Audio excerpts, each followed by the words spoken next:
नमस्कार दोस्तों, स्वागत है आपका अपने हिंदू कथा यूट्यूब चैनल के अंदर। आज हम आपके लिए एक हॉरर स्टोरी लेके आए हैं। तो ये कहानी है चीखों का कब्रिस्तान। चलिए कहानी को बिना किसी देरी के लिए शुरू करते हैं। शुरुआत ये कहानी है राहुल नाम की। तो जैसे राहुल ने ये कहानी लिखी है, मैं वैसे ही आपको कहानी सुना रहा हूँ। मेरा नाम राहुल है और मैं एक फोटोग्राफर हूँ। कुछ हफ्ते पहले मुझे एक गांव के बारे में पता चला जिसका नाम चौधरीपुर था। यह जो ही चौधरीपुर गांव है, तो जो भी मैं इसमें नाम ले रहा हूँ और गांव के नाम बता रहा हूँ, तो ये सब हमने चेंज कर दिए हैं ताकि आपको इसके सच्चे गांव और उनके नाम ना पता चल पाए। चलिए चालू करते हैं। ये गांव एक घने जंगल के बीच बसा हुआ था और लोग इसे चीखों का कब्रिस्तान कहते थे। गांव के पास एक पुराना कब्रिस्तान था जहाँ जाने से लोग कतराते थे। वहीं से अजीब और डरावनी चीखें सुनाई देती थी और लोगों का मानना था कि जो भी वहां गया कभी लौट कर नहीं आया।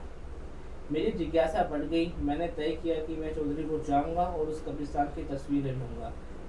गांव के लोग भले ही इस भूतिया माने, लेकिन मुझे लगा कि यह सिर्फ डर और अंधविश्वास का मामला है। मैं कैमरा लेकर उस गांव की ओर निकल पड़ा। गांव का माहौल। जब मैं चौधरीपुर पहुंचा तो वहां का माहौल बेहद शांत और रहस्यमय था। गांव के लोग मुझे घूर रहे थे जैसे कि मैं मेरी मौजूदगी से असहज हूँ। मैंने एक बूढ़े आदमी से कब्रिस्तान का रास्ता पूछा, लेकिन उसने मेरी बात सुनते ही मुंह फेर लिया और कुछ बड़बड़ाते हुए चला गया। मुझे महसूस हुआ कि गांव के लोग इस विषय पर बात करना नहीं चाहते। मैं गांव के बाहर एक छोटे से घर में ठहरा था जिसे एक औरत किराए पर दे रही थी। उस औरत ने भी मुझे कब्रिस्तान से दूर रहने की सलाह दी। मैंने उसकी बातों को अनसुना कर दिया। मेरा इरादा पक्का था। अगले दिन शाम को मैं अपने कैमरे के साथ कब्रिस्तान की ओर चल पड़ा। रास्ते में हवा का शोर और सूखे पत्तों की सरसराहट मुझे एक अजीब सा एहसास दिला रही थी।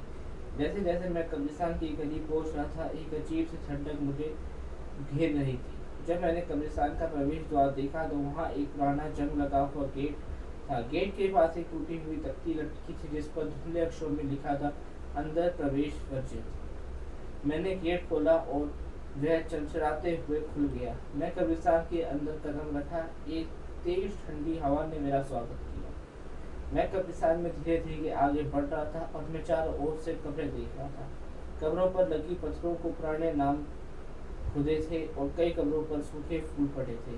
अचानक एक चीख मेरे कानों में गूंज उठी। वह चीख इतनी तेज और भयानक थी कि मेरा दिल धड़कने लगा। मैंने इधर उधर देखा, लेकिन वहाँ कोई नहीं था। मैं खुद को समझाने लगा कि यह सिर्फ हवा का शोर है, लेकिन मेरे अंदर एक अनजान सा डर बैठ चुका था। मैंने अपने कैमरे से कुछ तस्वीरें ली और आगे बढ़ने की कोशिश की, लेकिन उस चीख की गूंज मेरे मन में अब तक थी। मैं कब्रिस्तान के बीचों बीच पहुंचा, जहाँ एक पुराना बरगद का पेड़ खड़ा था। पेड़ की शाखाएं बहुत घनी थी और उसकी छाया बहुत भयानक लग रही थी। तभी मुझे लगा कि पेड़ के पीछे कोई खड़ा है। मैंने टॉर्च निकाली और रोशनी डाली, लेकिन वहाँ कुछ नहीं था। जैसे ही मैंने टॉर्च बंद की, मुझे फिर से वही आकृति दिखी। इस बार वह साफ नजर आ रही थी, एक धुंधली सी परछाई जो धीरे धीरे मेरी ओर बढ़ रही थी। मैंने हाथ पैर कांपने लगी और मैं पीछे हटने लगा। तभी एक और चीख सुनाई दी जो इस बार पहले से भी ज्यादा भयानक थी। मैंने वहां से भागने की कोशिश की, लेकिन तभी मुझे लगा कि जमीन हिल गई है। कब्रों के पत्थर हिलने लगे जैसे किसी ने उन्हें अंदर से धक्का दिया हो। मैं यह देखकर सन्न रह गया। कब्रों के बीच से आवाजें आ रही थी जैसे कोई बाहर निकलने की कोशिश कर रहा हो। जब मैंने महसूस किया कि मुझे यहाँ नहीं रुकना चाहिए, मैंने अपने कदम तेज कर दिए और गेट की ओर भागा, लेकिन गेट अपने आप बंद हो चुका था। मैंने उसे खोलने की कोशिश की, लेकिन वह जाम हो गया था। अब मुझे समझ आ गया था कि मैं इस भयानक जगह में फंस चुका हूँ। मैंने गेट खोलने की कोशिश छोड़ दी और पीछे मुड़कर देखा। अब कब्रिस्तान में कई धुंधली आकृतियां दिख रही थी जो मुझे घेर रही थी। वह धीरे धीरे मेरी ओर बढ़ रही थी और अपनी आंखों से अजीब सी चमक थी। मुझे ऐसा लग रहा था कि वह मुझसे कुछ कहना चाहती हैं, लेकिन उनकी आवाज़ें सिर्फ चीखों की तरह गूंज रही थी। मेरे पास कोई रास्ता नहीं था। मैंने अपनी टॉर्च को चारों ओर घुमाया, लेकिन कोई मदद नजर नहीं आ रही थी। तभी मुझे याद आया कि मेरे पास एक छोटा सा धार्मिक तमीज़ था जो मेरी माँ ने मुझे दिया था। मैंने उसे निकाला और जोर से पकड़ लिया। जैसे ही मैंने तबीज को पकड़ा, अचानक से वह आकृतियाँ रुक गई। उनकी चीखें धीरे धीरे कम हो गई और वह पीछे हटने लगी।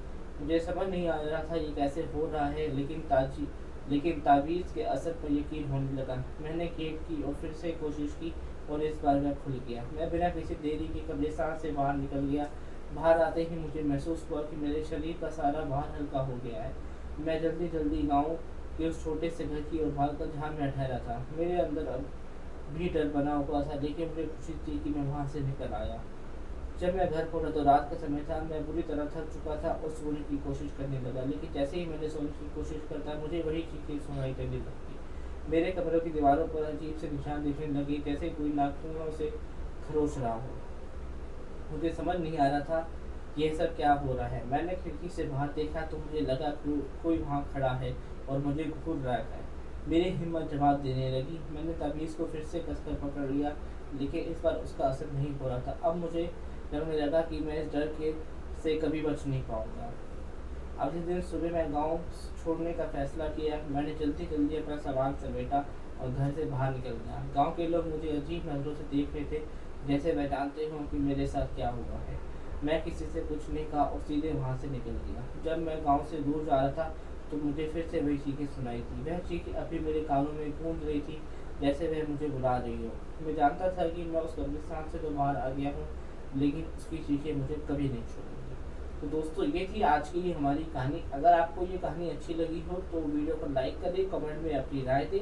ये वीडियो अपने दोस्तों के साथ शेयर करें, अपने फैमिली मेम्बर्स के साथ शेयर करें और आप हमारे चैनल को सब्सक्राइब करें। हम इसमें आपके लिए डेली एक हॉरर स्टोरी लेके आते ही रहते हैं।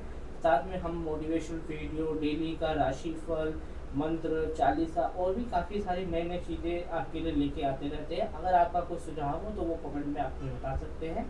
तब तक के लिए कल मिलते हैं। धन्यवाद।